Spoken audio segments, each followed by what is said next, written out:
All right. It's Happy Friday. Money doesn't buy love or happiness, but allows you to shop. This is one of my favorite trainings on how to close a deal. Welcome, everybody, on IG, on Clubhouse, and of course, with so many participants here on the webinar. Welcome to training Close, how to close. Remember, put your questions in. Half of all of my trainings are always Q&A, so put your questions in the Q&A box. We'll be taking them here and on Clubhouse.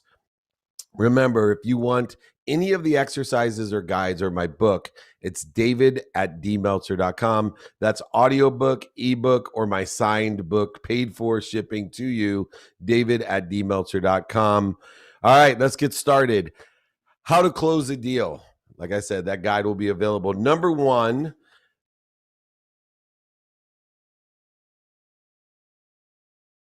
the deal is your credibility. And your credibility comes across by the statements that you make and how close to the truth those statements are, and your energy. Both indicate credibility. So sometimes we can get into a situation when we're closing a deal and we're distracted because we have some issue at home. It could be something completely different, but your energy's off and you're going to lose credibility. Remember, if you're 100% credible, then you would close every deal because everybody would believe everything you said to 100% capacity. So credibility is the number one overlooked mindset issue of truth of what we say, but also check your energy. I'll actually close my eyes to make sure that I'm energetically aligned, whether it's in person, on the phone, via email. I'll put my intent that this will be effortless. I'll receive no resistance, that I carry the 120 energy where I'm giving 100% of value and only asking for 20 back, or I'm articulating quantitative value of $100 and only asking for $20 back. And we have to make sure that we're cognizant of the credibility and the mindset of what we do. The second one is our heart set. And the heart set, emotions, energy, emotion, the way that we feel. Remember, people buy on emotion for logical reasons. So if we are credible, number one, and we can attach emotionally to somebody, usually by determining what they do today, what they like about it, and what they don't like about it. I know I've simplified this down to just a complete template of a 5 to Thrive document, which, I'm more than happy to send to you, david@dmeltzer.com. But emotional attachment has to be confirmed with features and benefits or logical reasons, quantitative analysis, etc. But the number one thing to attach is emotions. Get somebody to feel a certain way about it. They'll remember the way they felt about it more than the features and benefits list that you give them or even the price. The third thing is the logic and the energy math that's included. We talked about this 120 rule where you articulate the quantitative value of $100, for example, to receive 20 back. What is most credible, what attaches people most emotionally, is providing value greater than that which you're asking for. Think about it. If you are positive that you're going to give me $20 and I'm giving you 100 back, can you see any reason why you wouldn't want to do it? No, because you have credibility and emotional attachment. The logic and the math makes sense. But beyond having the credibility, the emotional attachment, and the math, you have to be able to articulate that. You have to be able to explain it. So many times we get lost because people don't hear what we're saying, right? It's not what you say, it's what they hear when it comes to the articulation of the quantification of what we're doing.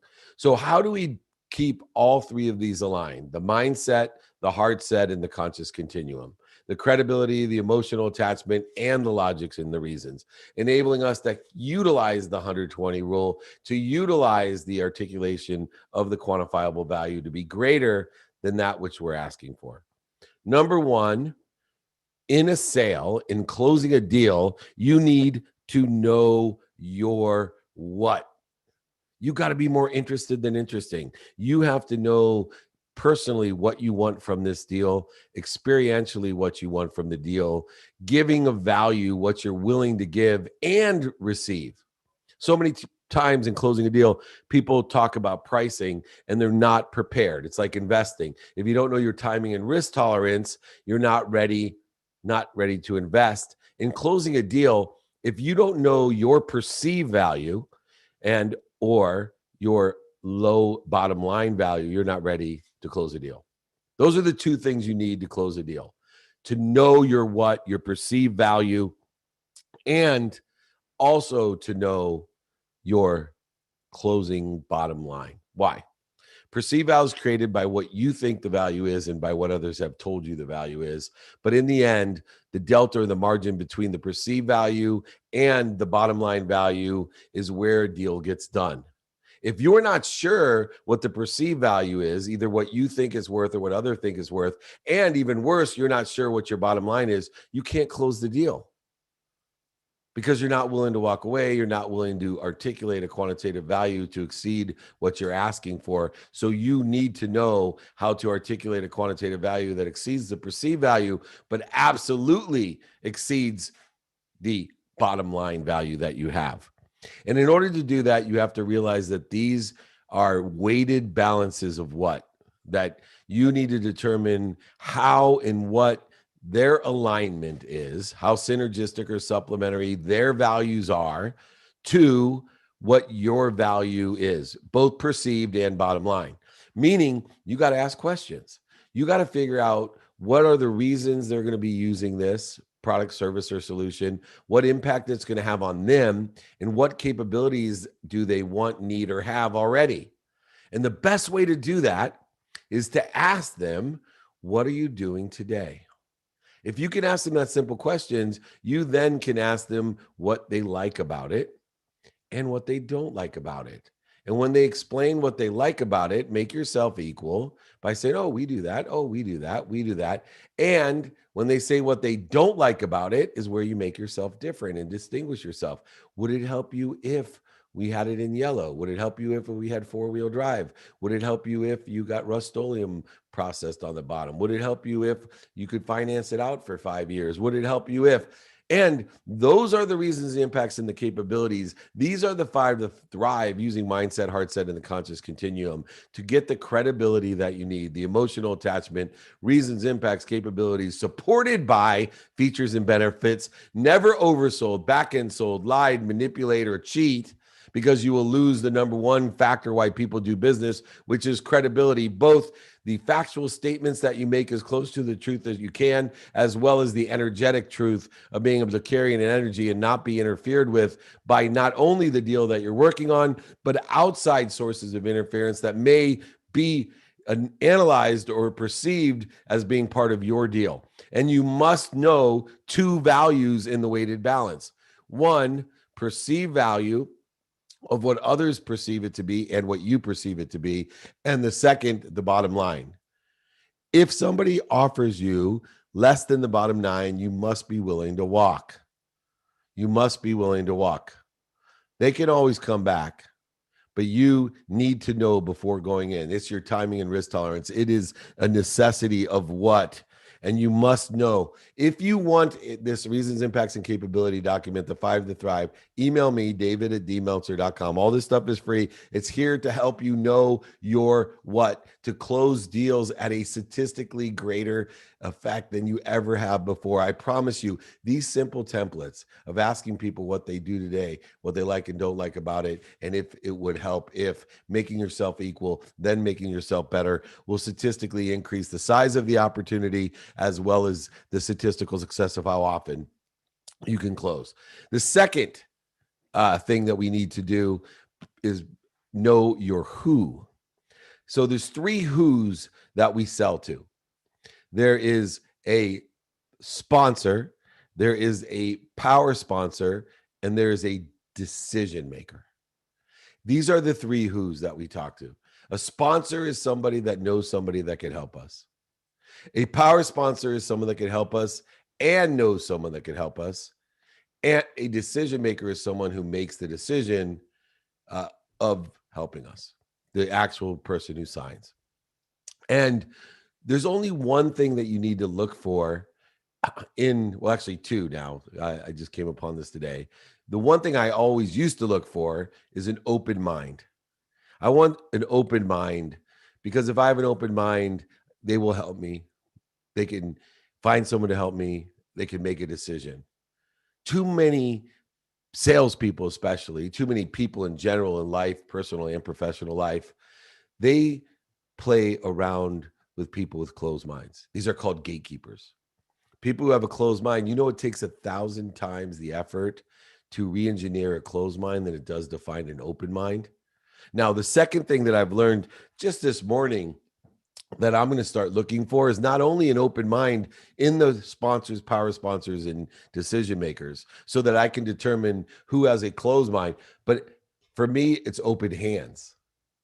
I want people to have open mind and open hands, either to give or receive. I don't want scarce people. I want abundant people with open hands. If I can find open mind and open hands, I'm going to be so statistically successful. I can fill the top of my pipeline with so many people that are looking for other people to help me themselves or make decisions of the deal itself. This is how we close deals. You need to know your who and find the right who's. Don't play your game against gatekeepers all day long and wondering why it's so difficult, why there's so much resistance, why there's so many voids, shortages, and obstacles, why you're exhausted. It is so much fun to seek and put your attention and intention onto open minds and open hands. And statistically, you will become so successful. Remember, finding open minds as sponsors, power sponsors, and decision makers in person, on the phone, via email, traditional media, digital media, all of these different ways. On average, everybody knows at least 1,000 people these days. When I was young, you were lucky to get a 4-person card game or a golf game or a church group. Geez, today when we ask for help, when we find an open mind with open hands, we're exponentially building our pipeline of people who like and we can provide value for what they don't like according to what they're doing today, making ourselves equal, making ourselves different, and providing value within this.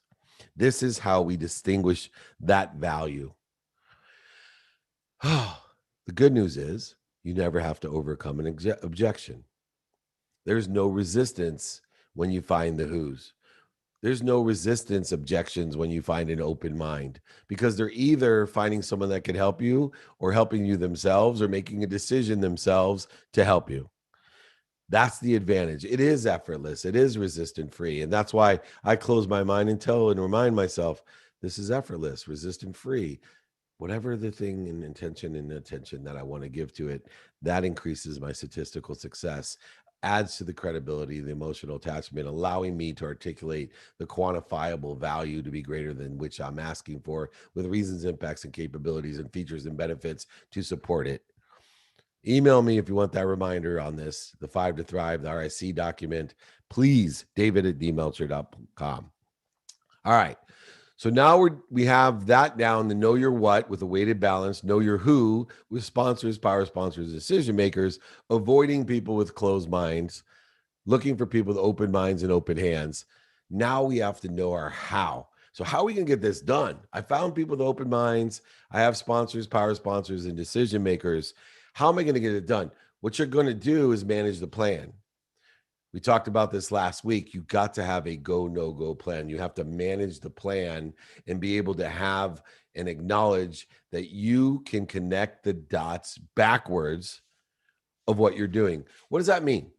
That people that can formulate a go, no go plan, a step-by-step plan with timing attached to it, with agreement attached at each step away, that first we're going to do this, then we're going to do this. Each step of the way, you can give me a go, let's go, or a let's not go. So, or you can give it LFG, which Tom Brady uses, less F and go. No, it's go or no go each step of the way, giving somebody a comfort level in two respects. One, allowing them step by step to be in agreement and allowing you step by step to hold your credibility. It also adds credibility and security that you've done this before. When you can give somebody a plan from start to finish, And finish to me is thriving, meaning included in every one of my go no go plans is here's what we're going to do after we complete the project. We're going to sit down and see what I can do better so that I can also at that time ask for other people that you may know that can help me, that would want to do business with me. I'm always continually creating a flow of business and abundance by utilizing a go no go plan, by increasing my credibility and emotional attachment through security, through stabilized business, attached to time and experience, situational knowledge that I can step by step not only describe what's going to happen and the timing involved, but also elevate and illuminate certain things that can arise in certain decisions that need to be made during the course of managing these expectations, which just adds to your credibility, adds to the emotional attachment of feeling safe, sound, stable about what's going on, and also gives you an opportunity to reassess, reaffirm, and articulate the quantitative value to exceed what you're asking for, as well as going step by step by constantly getting somebody's agreement along the way so that they don't have a huge margin of value or time to distinguish, avoid, shortage, obstacle, or resistance to. So knowing your how is extremely important. And it's not utilized enough, as we talked about last week with the go no go plan. You should not try to sell unless you can connect the dots backwards in your own business by giving the timing, the critical business issues, the emotional aspects, step by step, from inception of agreement of the open mind and the open hands to the delivery of the service, product, or solution you promised, and the review of how you did and where you could do better, and referrals. This is the entire process of closing a deal. 80% of closing a deal is after it's signed and agreed upon. 20% is getting to a shared vision or an agreement to move forward. 80% is in the aspect of knowing your how. You got to know your what, your who, and your how. When you do that, we now have to execute. And therefore, we have to know our now. So many people mismanage the expectations, mismanage their go no go plan, mismanage all of their credibility and emotional attachment because they don't know how to prioritize through business they already have achieved. They will prioritize business they don't have. Let me share a story with you in the sports agentry world. um, there was a great defensive back at UCLA, and Kenny Eason, and he was All-American. And Lee Steinberg, who, in my opinion, is the greatest sports agent in history, the legendary Jerry Maguire, he, after the season, visited Kenny at UCLA. Our office was in Orange County, and he approached Kenny as a senior, getting ready for the draft, and he said, "Kenny, I'd like to represent you." Kenny said, "F you, Lee." Lee was taken back. He said, "What do you mean, F me? Kenny, you and I have never spoken before. What did I ever do to you?" He said, "Lee, I've been here 4 years, UCLA, right up the freeway from you. Every other agent in the world has been begging to represent me. They're taking me out. They're, spoiling me. They're pursuing me. And you have never even called." He said, "Kenny, let me tell you why. Because I couldn't sign you. I was taking care of the clients I do have, the ones who I have already signed, that have already the biggest agreements, that have already been drafted in the first round, already drafted number one." By the way, Lee Steinberg at the time had 8 first picks in the draft for this very reason, is because nobody that I've ever met knows his now better than Lee, because he knows how to prioritize what's important, and what he made important was a business that he already had. And he explained that to Kenny. This is the same thing I'm going to do for you. Would you rather, after you sign with me, after you already have an agreement, after you're already playing, after you're already paid and so am I, would you rather me be paying attention to kids that I can't even sign, or you? Who do you want and where do you want me to prioritize my time? That's why you should sign with me. And he did. In knowing your now, you need to be able to prioritize what's important versus what's urgent, and be able to articulate that value by, number one, knowing your time, knowing your time and utilizing compelling events in the context of that time. If you know your now by utilizing a compelling event, and I use the 3 no rule as the biggest compelling event when I'm closing a deal. If I'm to the point of the close, I've provided a go, no go plan. I've gone through stimulated interest. I have credibility, emotional attachment, and I'm calling up to my open minded, open handed decision maker at the time that we agreed to close the deal. And I get either no answer, this isn't a good time, I'm busy, something has happened, a flat tire. That's 1 no. When I get to the 3rd no, I simply leave a message. Obviously, this is not the right time. I'm going to take care of the clients that I currently do have. When you are ready, please reach out. 50% of the time, you've accelerated the close because they'll call you back. This is called a compelling event. But even more valuable than accelerating the close is the other side of it. You've qualified the deal. You've vetted the decision maker. 50% of the time, when someone gives you a no, a circumstantial or direct no 3 times, 50% of the times you'll never hear from them again. Imagine how much time, money, emotion, and value you've wasted chasing people that are never going to do business with you. Wouldn't you like a mechanism by knowing your now of who to deal with that has an open mind and open hands? Utilizing that ability to walk away when you have 3 reaffirming events that may or may not be intentional to tell you that this isn't the right time, emotion, or value to do the deal, then you got to be able to let them know, I'm going to focus on those people who I am doing business with or are going to do business with me. Let me know if I've misinterpreted this by coming after me. And if not, thank you very much. Not only compelling to do things quicker, but more importantly, qualifying and vetting those people that will never do business with you, which has the most value. So after you know your what, your who, your how, and your now we can understand the why. The number 1 reason that people do not do business with you is ego. It edges goodness out of your life. It edges gold out of your life. We have a detachment, a separation that has made it impossible for us to articulate the quantitative value to succeed what we're asking for over any timing issues, any value issue, and most importantly, any emotional issues. And these closes have to, I think, you have to be utilized as clearing the interference between you and the person that you're selling through. Now, what does that mean, selling through? Is I don't sell to anyone, just like I don't speak to people. I speak through them and through me, meaning I want to empower them to empower others. I am not satisfied just selling you something. I'm selling through you so that you believe in the quantitative value so much that you're going to tell other people and sell them for me.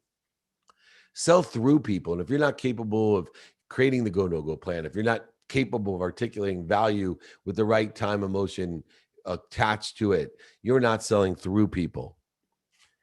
There's one assumptive close that I use when I do this correctly. When I have the credibility, attachment, reasons, impacts, capability, I articulate the quantifiable value to exceed what I'm asking for, both in a articulation and energetic sense, carrying the 120 rule, is I use an assumptive close. And the components of that are simply, can you see any reason you won't want to move forward?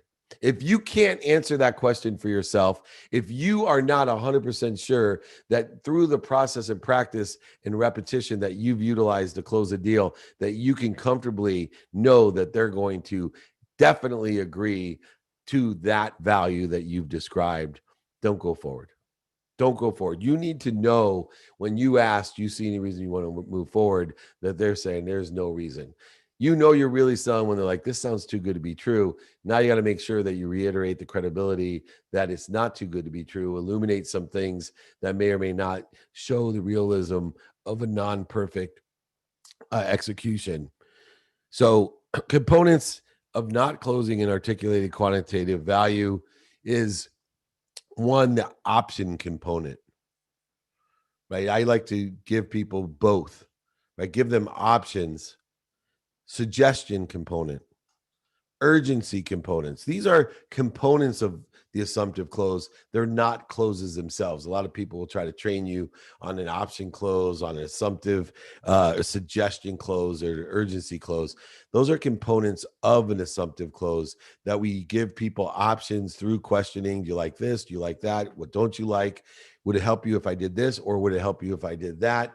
How about this? These are suggestion components, option components, and urgency components that we can utilize in order to effectuate the capability of articulating the quantitative value that we have to exceed what we're asking for.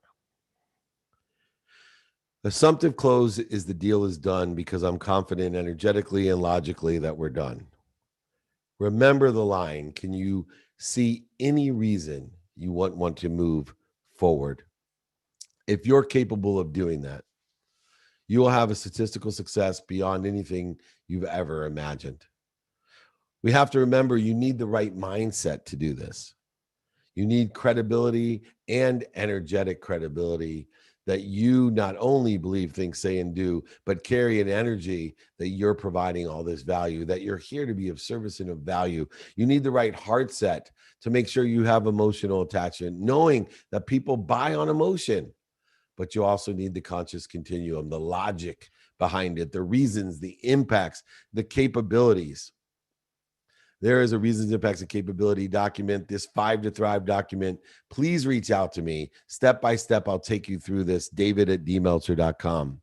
If you have the mindset, the heart set, and the conscious continuum, if you know your what, weighting your balances to see in your values if they're aligned, synergistic, supplementary to the personal, experiential, giving and receiving values of the people that we're trying to articulate the quantitative value with, to get that alignment, knowing there's a weighted balance of what they like and don't like, being able to question and utilize all the different knowledge that we have, features and benefits to support that quantitative value. If we know our who, looking for an open mind and open hands in order to statistically make our jobs easy, effortless, resistant, free. If we understand the how, by creating a roadmap, by connecting the dots backwards, by doing a go, no go plan, which if you didn't get last week, I'll be happy to send you this week, david@dmeltzer.com. But you got to know your now. And if you know your now, you'll be able to prioritize what's important. You won't get trapped into the urgency factor of doing things and taking care of people that you already taking care of the wrong people, not the people you already have done business with to manage and exceed those expectations. And then finally, know your why and their why. Know the triggers of their ego. Understand the resistance and experience that they've had. And if you know your what, your who, your how, and your why, and you use the 5 to Thrive with the RIC, if you do all of these, you will be able to articulate the quantitative value to exceed what you're asking for and get a positive response when you ask, can you see any reason you wouldn't want to move forward? Make sure you put some more questions in the Q&A. We're loading up here on Clubhouse, IG, and the webinar. There's how to close the deal guides, the RIC guides, the go, no go guides, my book, audio, ebook, everything is just at david@dmeltzer.com. david@dmeltzer.com. Remember, you can catch the replays on my podcast from all the 20 years of trainings I've done. It's featured on Spotify and every platform on its own playlist. It's called The Playbook. Download it, please. And let's get to the Q&A. We will get right to it. Mikey, who is first up here? We have our first guest, Amir Caraway. You'll be up. Let me read one question off of here while Amir gets ready to ask me his question. How to close on hiring a sales rep when it's a new company and track record. The company may be new, but your track record is not. There's always areas that we can provide credibility through our own experience. We can provide credibility through other people's experience with us. You can provide credibility from the articulation of the quantitative value of the product, service, or solution you have. Your ability to be able to articulate that to a sales rep will only provide more credibility, emotional attachment, reasons, impacts, and capabilities. Just because you're a new company doesn't mean that you may not have more credibility in hiring a sales rep. It may be more opportunity if you're able to sell the sales rep. So use all the things that I talked about: mindset, hard set, and the conscious continuum, knowing your what, your who, your how, your now, and your why. Use these things in order to hire as well, because hiring is a sales job, a two-way sales. So one person's selling you and you're selling your company. And either way, these are the exact same mechanism as a product, service, or solution is hiring someone. Whether it's new or 100 years old, there's still the same criteria. Make sure you're looking, especially for sales reps, for open mind and open hands. All right. First up on Clubhouse, Amir Caraway. What do you got for me? Dave, what's going on, man? Thanks for having me. You literally just had my question, so now I have to come up with the second. That was like spot on, exactly what I was going to ask you. So thank you for that. No problem. Any other? I guess my second follow up question involves like goal setting. I usually I had a small career playing professional basketball, and I like to I guess reverse engineer my plan and kind of go from the destination and back. How do you either goal set via reverse engineering, or how necessarily do you? I'd like to pick your brain on how you break down your goals and your achievements.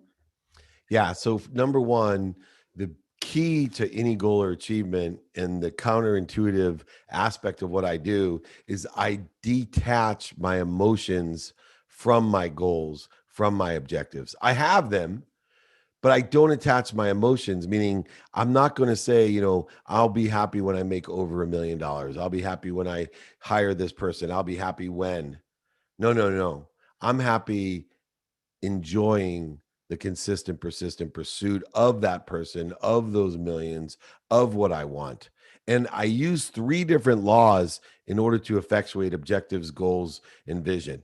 One is the law of gravity. A lot of people don't think about this. I didn't think about this when I was younger, but the first step in getting what you want is to be happy where you're at. You got to remind yourself the law of gravity says, I'm exactly where I'm supposed to be. I'm here, held down to this earth with the law of gravity in exactly the right place at the right time, utilizing everything I have. I'm happy where I'm at. I am health. I am wealth. I am happiness. I am worthy. What am I doing to interfere it? So the law of gravity allows us to shift the paradox and the paradigm of being exactly where we're supposed to be at the right place at the perfect time. 2, I'm going to angle with everything that I have using the law of Goya, right? Get off my ass, Goya. I'm going to angle towards using everything I have, what I want, but I'll be happy in the process of it, the pursuit of it. Remember, there is no pursuit of happiness. Sorry, Chris Gardner and Will Smith. There's only happiness is the pursuit.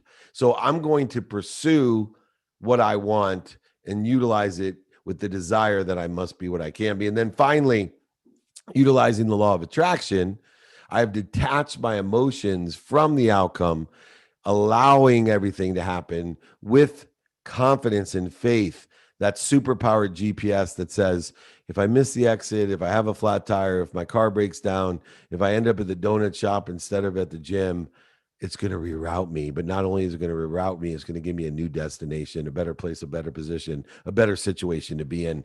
I'm going to be better using my GPS of faith and the law of attraction to combine persistence and patience to allow everything that I want to come to me rapidly and accurately at the right way at the perfect time with the law of gravity, with the desire that I must be, that I can be, using the law of Goya, and having faith in the law of attraction. So detach your emotions to these outcomes, utilize the what, the who, the how, the now, and the why in order to effectuate what you want every day. Don't be afraid of being a hypocrite and changing your mind. Don't be afraid of learning and making mistakes. Remember, those are all pain, mistakes, failures, indicators. They're not stop signs. All of these things aggregated together will allow you to quickly receive what you want instead of creating void, shortages, and obstacles. Does that sound fair?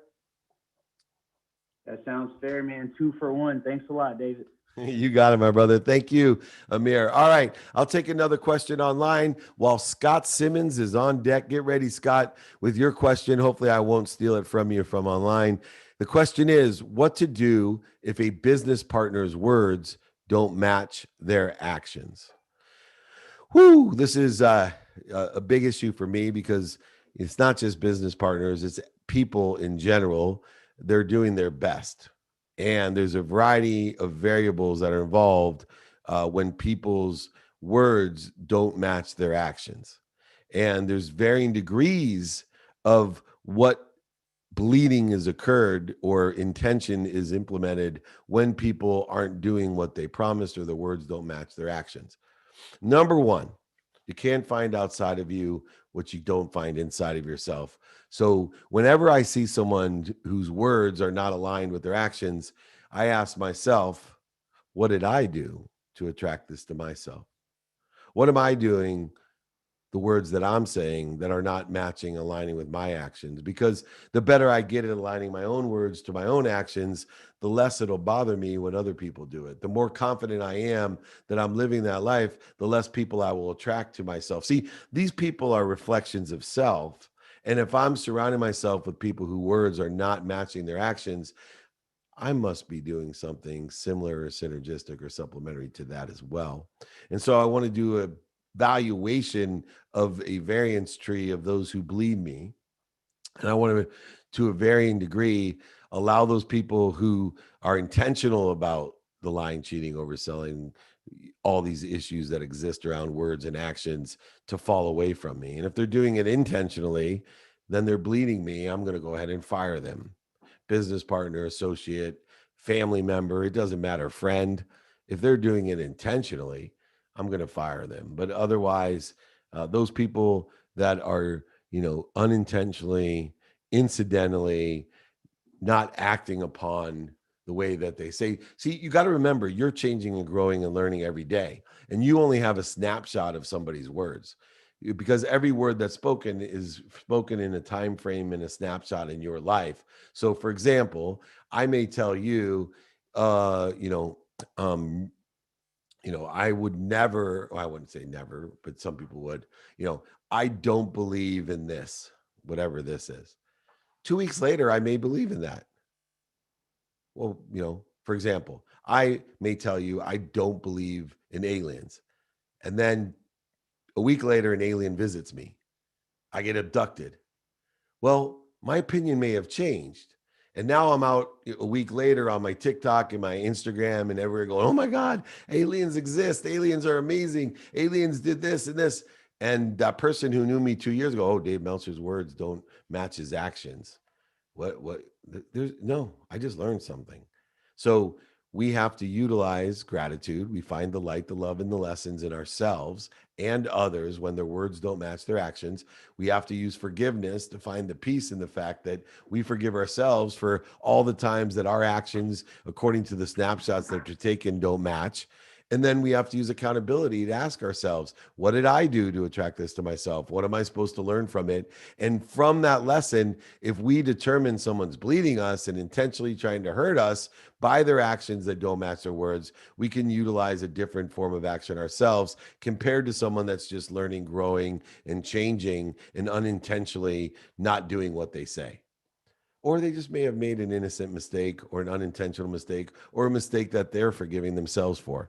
All of these different variables are how we deal with people that don't act like they say. All right. Scott Simmons, you're up. Hey, David. Hey, this is Scott Simons. Hey, great to see you, brother. And I always try to jump on here. And you always bring such great value. And it's a real honor to have you at Breakfast of Champions, a part of our crew. I've known Glenn Lundy for, 4 or 5 years. I found him through YouTube. I'm also in the auto industry. I part own 5 car dealerships in the Carter Myers Automotive Group. And I own multiple businesses across, many industries. But anyway, right now, there's a really, really big issue with trying to find help, trying to find work. We see, a friend of mine owns tropical smoothies, and, they're having to cut back their hours because they're having trouble finding frontline workers. I can hire technicians right now. I can hire a couple product specialists. I can hire some reconditioning people. And what's happened is, people are quote unquote applying just to make sure they get the unemployment, but then they're not showing up for the interviews so they can still receive their unemployment benefits. And right now, the unemployment benefits that are out there are, pretty high compared to what they were before. So, what advice would you give business owners trying to find the entry level positions in a market to where it just seems like it's tough for restaurants and reconditioning departments to find people? What advice would you have? And thank you, David, for your time. I sincerely appreciate it. Yeah, Scott Simon. Sorry about that. My nickname's the Name Butcher. So, but at least I have a ton of names to learn, and I do know who you are. I apologize. Scott Simon's great man. This is an interesting issue, right? Because it's not going to last. These benefits aren't going to last, and there's going to be a flurry of qualified help looking for a job when the easy road is over. And yes, this is a critical business issue in hospitality and food and beverage, in these frontline workers that, probably, determined upon your own timing and risk tolerance is 3 to 4 months away. So what do we do if it's critical to our business? Well, what we do is package things accordingly, right? We start aligning with what's doing well, what's stable, what's going to be doing well. So what I've been doing, because, obviously in the sports and entertainment industry, it's almost in the same effect of finding those entry level people, especially, the school situation's different. There's an influx of people that used to want to intern, but man, why intern when you can sit at home, and make so much more money? And so what you want to do is be creative about enticing people to come on, and then realizing that there's going to be an influx of people to either replace or put pressure on those people to work within the circumstance. So signing bonuses, experiential bonuses, all types of different alignment of where that business is going. So to be able to, interview people and explain to them that, look, you may be on, this circumstance today, but let me share with you my perspective, what's going to happen in 3 or 4 months. And this is the time. And if you advertise that way and start creating and educating and illuminating, hey, before it's too late, this is the time to get in an entry level, huge opportunity before everybody starts applying in 3 months, right? Go ahead and illuminate the business issue. There'll be a good handful of people that are at that frequency that it's going to resonate with, going, hey, I know what I've been doing, but he's right. I better take this job now because everybody knows it's not forever. And when we start, number one, either figuring out some sort of bonus structure at the front end to entice people that gives you a real value and still sets them at a certain salary. I'm a huge fan, by the way, of bonuses. I'm a low salary, high bonus person, and I give bonuses every single month because I believe it allows me two things. One, to compensate people for how they're performing. And also, it allows me to be appreciated better. See, once you give somebody a raise, a higher salary, they become entitled just naturally. They'll never thank you every single month. If you're paying them, if you give them a raise from $20 to $25, they won't thank you after the raise. But if you take that same $5 times 100 hours in a month, and that same $500, and you give them that same $500 bonus every month, you'll get thanked every single month. And they'll feel appreciated and acknowledged. And you could tie a bonus to any reason. So I would, number one, try to use bonuses, an upfront bonus, to entice people. But I think even more importantly, when you're seeking the employees that you need, to educate them and illuminate the critical business issue of get in before it's too late, will really help you find some qualified candidates and get them back into the law of Goya instead of sitting at home high on their mom's couch catching in the unemployment check. Hey, David, that's really solid advice, and I agree with you. I'm big in bonuses too, and you could do signing bonuses that just stretch out over time. So when you're here, we also do referral bonuses for employees. So if you refer somebody that we hire after they're here for it's 30 days 90 days, 6 months, there's a monetary bonus for that referral to the employee that refers that person. But yeah, that's really, really, really good advice. Thank you so much. I always take notes whenever I hear you speak, and appreciate you, brother. Thank you so much. I appreciate you, Scott Simon. Thank you so much for all that you do. And people, reach out to Scott if you're looking for a good job, because remember, good jobs come from good people, and that's good people. So thank you so much. All right, I'm going to take another question online. I have the unbelievable, the incomparable Mike Mamula next, coming up on deck. Here we go. Do you have any advice for prospecting for clients? How do you open? Well, first of all, my strategy of prospecting is understanding the 4 places that we prospect. 1, in person; 2, on the phone; 3, via email; and 4, media, traditional and digital. Those are the ways that we prospect for anything. And what we have to do is search for the open minds and the open hands by asking, do you know anyone that would be interested, or do you know anyone that would want to help me? And, doing this, it allows for such statistical success. But the one component or skill set that people don't talk about that's the most critical is getting people to call you back. 80% of opportunities are lost because nobody ever gets back to you in person, on the phone, via email, or media. So many times we reach out, nobody ever gets back to us. Imagine if you practice getting people to get back to you, to call you back, to email you back, to text you back, to DM you back, whatever it may be. Imagine how much of a difference. You don't have to be a better salesperson. If you're closing 2 out of 10 people, and those 10 people have called you back, imagine if you had 40 people and you still could close 2 out of 10. Right? You have 8 people now that you're selling. You've 4 times your revenue, your success rate, simply because you learned to get people to call you back. And nobody really practices it. They try to sell on message machines or on emails. And that's not how the human mind works. We have to step by step be stimulated. And the first stimulus should be strictly to get somebody to call you back.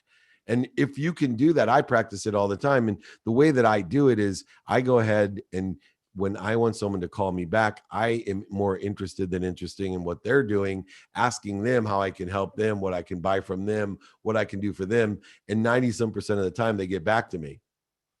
Now, I haven't made any promises, but I am interested. Even if I tell someone, hey, I wanted to call because I want to buy your stuff. Easiest way to get someone to call you back. Now, I didn't tell you what price I want to buy it at. So I could tell them, yeah, I am interested. And in order for me to buy that, I would have to get it at this price. And the guy's like, who's going to sell my Porsche for $10? Oh, I got you to call me back. Well, I got you on the phone. No, not quite that aggressive. But the point is that spend the majority of your time practicing getting people to call you back. Understand the credibility, emotional attachment, reasons, impacts, and capabilities, the concise nature of how to leave a message and how to get somebody to call you back. That's the best way of prospecting in person, on the phone. Can you just mute for a sec?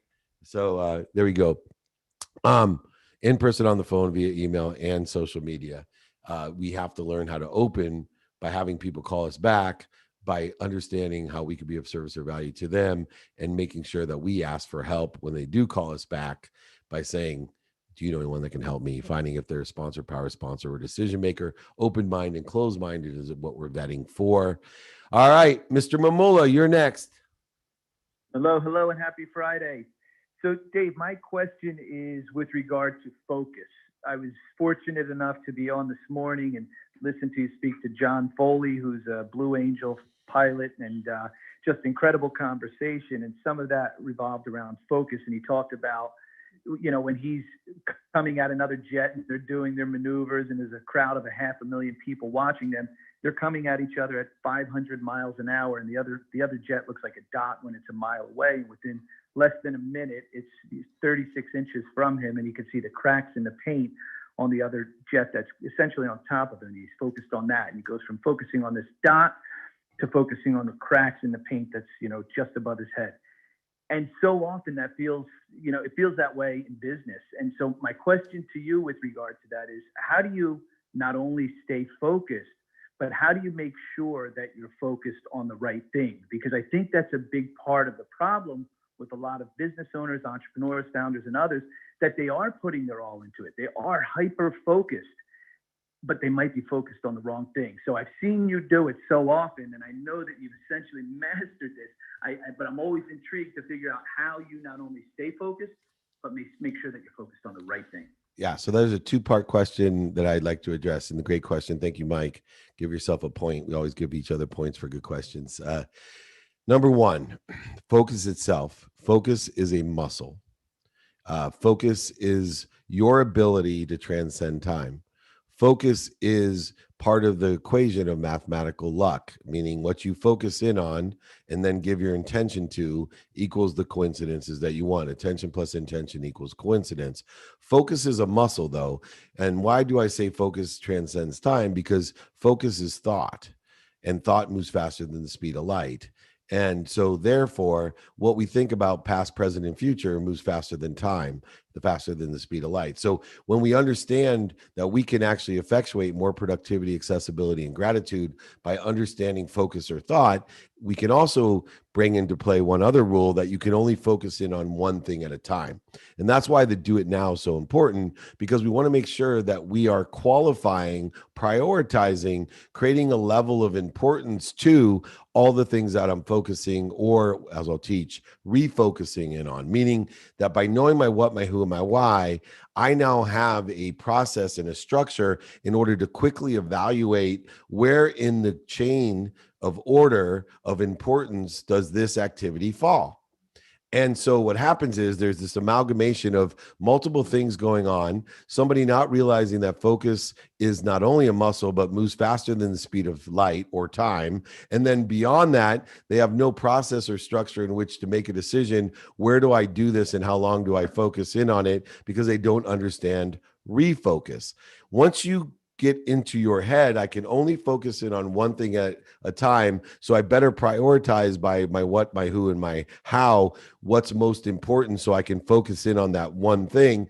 Then we can practice refocusing, meaning if I can only focus in on one thing at a time, but I'm capable of moving my thoughts quicker than the speed of light, I can appear to be multitasking or doing two things at once or getting two things done at once, because I actually can gather data between two different things that I prioritized quick enough that I can assimilate that data back and forth, refocusing back and forth, so that it appears as if I'm doing two things at once.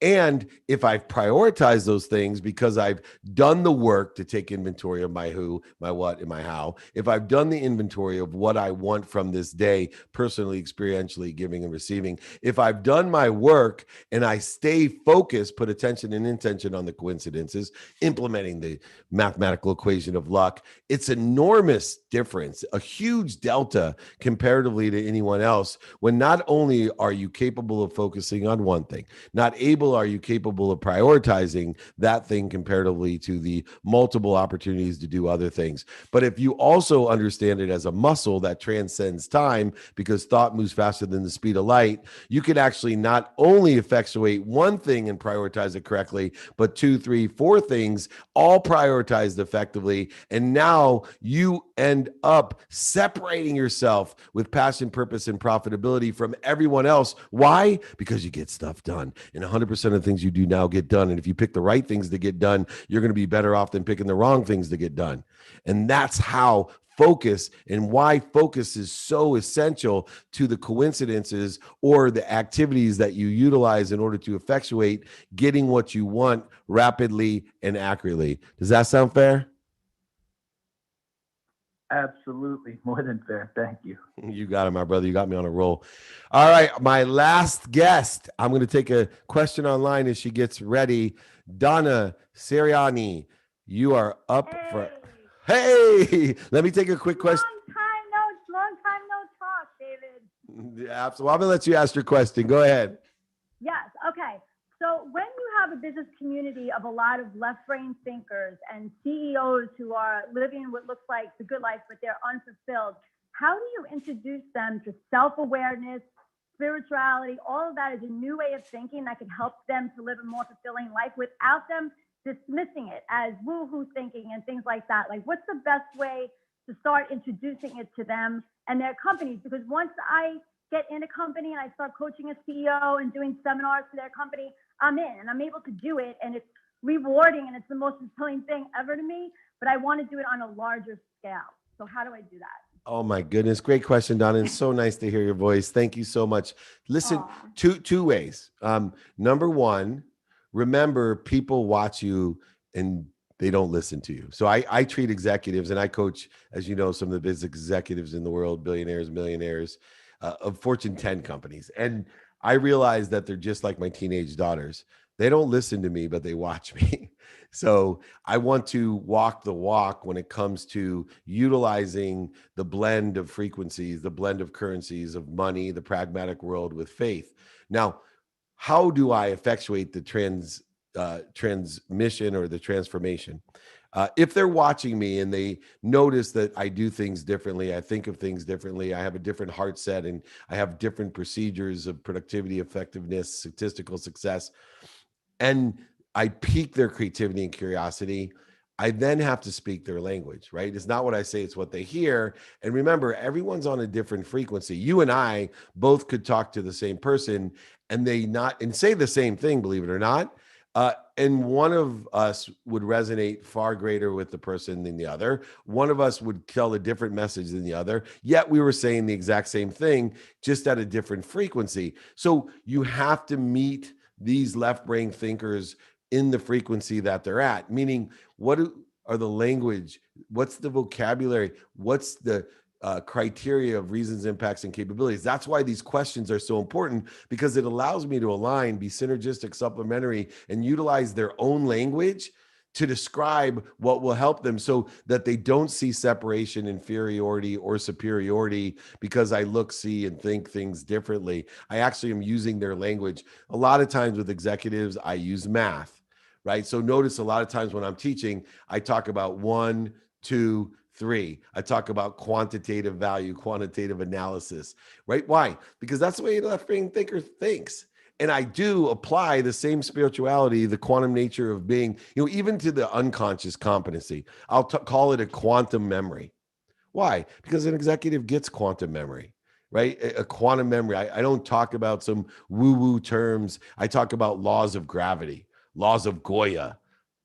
And then I get to law of attraction, which is utilized as a frequency itself to allow things to happen. So I use math and science and their language and vocabulary by asking questions. I use their own language and I stimulate it by allowing them to watch me. I never tell them, I don't want them to listen to me. I'm listening for what they want to hear and how they want to hear it at their frequency to reach them. And it's my job to transcode highly complex spiritual. I have studied the Course in Miracles, Kabbalah, Old Testament, New Testament. I have taken more spiritual texts, including Sanskrit, and have transcribed it myself, transcoded it so that a CEO of a Fortune 10 company would think that I was talking about Black Belt Sigma language. And really what I'm talking about are the 12 lessons I learned from Sanskrit about life, that I've been given an embodiment, that life's about lessons. The lessons keep on coming until I learn them. All of these things I can take and utilize their own language and their own frequency to go ahead and allow them to learn the things without the separation and the resistance that a lot of people get when they start talking about, spirituality in general and frequency. Does that sound fair? That is amazing. Thank you so much. It's going to help so much, David. You're amazing. I love you. Thank you. What a great way to end. I wish I had more time, but after 20 years, I've learned minimum of an hour on this works. I want to thank everybody. If you want the documents on closing a deal, all of the different exercises, guides, my book, audio ebook, want me to sign a book, send it to you, ship it, I'll pay for it. David@dmeltzer.com. Download all the trainings, the playbook. All the playbooks I have are featured on every platform. David@dmeltzer.com. Next week's training is really fun. Travel tips. I don't think there's been very many people in the last 30 years that have traveled more than me. I've averaged 200 days a year, and I have some extraordinary travel tips as we start opening back up to travel. Let's hear it. Woo woo, because I can't wait to get on a plane. Here we go. It's time. The playbook, 2-minute drill, premieres June 18th. Season 2 is an hour long. No more pilot, no more game show. It's the real deal 2-minute drill on Bloomberg and Amazon Prime Video. Remember, email me for the guide, signed copy of my book, ebook, audiobook. Most importantly, everybody, I appreciate your time, but be kind to your future self and do good deeds. Thank you so much.